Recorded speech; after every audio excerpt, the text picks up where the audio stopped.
Hi friends, Road House Amazon ప్రైమ్లో release అయిన ఈ సినిమా ఎలా ఉందో ఇప్పుడు చూద్దాం. డాల్టన్ ఆవేశపూరితమైన బాక్సర్ ఒక బాక్సింగ్ పోటీలో తన ప్రత్యర్థిని చావు చితక్ కొడతాడు. అక్కడి నుంచి అతనికి వీరావేశం వచ్చినప్పుడు ఎవరైనా అలా చేస్తున్నాడని చెప్పి కంట్రోల్లో ఉంటూ ఉంటాడు. అయితే తెలివిగా డబ్బులు సంపాదిస్తున్న క్రమంలో ఒక అమ్మాయికి సాయం చేయడం కోసం ఒక రిసార్ట్ రోడ్ హౌస్ని కాపాడడం కోసం బాడీ గార్డ్గా వెళ్తాడు. అయితే ఆ రిసార్ట్ మీద కన్నేసిన విలన్ ఒక శాడిస్ట్ సైకో విలన్ని పంపిస్తాడు. ఆ తర్వాత ఏం జరిగింది అన్నదే కదా. ఈ సినిమాని కేవలం యాక్షన్ కోసం చూడాలి. ముఖ్యంగా క్లైమాక్స్లో వచ్చే బోట్ సన్నివేశాలు అదిరిపోతాయి. బోట్ మీద చేసిన ఫైటింగ్స్ సూపర్ అని చెప్పొచ్చు. చాలా రియలిస్టిక్గా ఉంటాయి, చాలా స్పీడ్గా ఉంటాయి, టక్క అయిపోతాయి. అలాగే ఫస్ట్లో చూపించిన యాక్షన్ సన్నివేశాలు కూడా ఆకట్టుకుంటాయి. పూర్తిగా ఇది యాక్షన్ కోసం మాత్రమే తీసిన సినిమాలా అనిపిస్తుంది.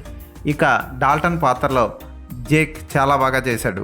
అలాగే డాక్టర్ పాత్రలో డానియేలా పాత్ర కూడా ఆకట్టుకుంటుంది. ఇక జేక్కి సాయం చేసి పుస్తకాలు అమ్మే ఒక షాప్ ఓనర్ అతని కూతురు పాత్రలు కూడా ఆకట్టుకుంటాయి.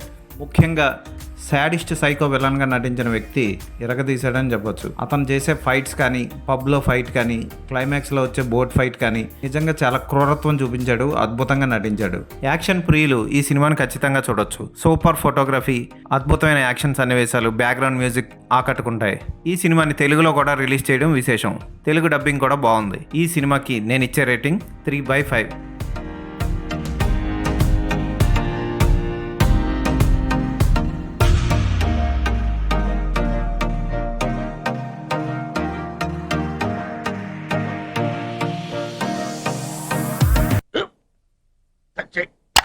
మన స్కూల్ బెంచ్ లాగా ఎంత గట్టిగా ఉందోరా.